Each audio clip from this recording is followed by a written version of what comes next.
places this time. Go ahead and secure any and all loose items you may have.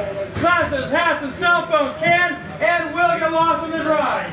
Keep your arms and legs side and right at all times because you don't want to lose those either.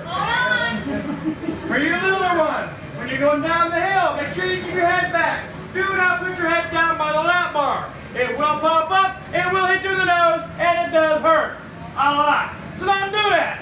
All right, everybody else, sit back and hold on, and we can see most of you guys back in a couple minutes.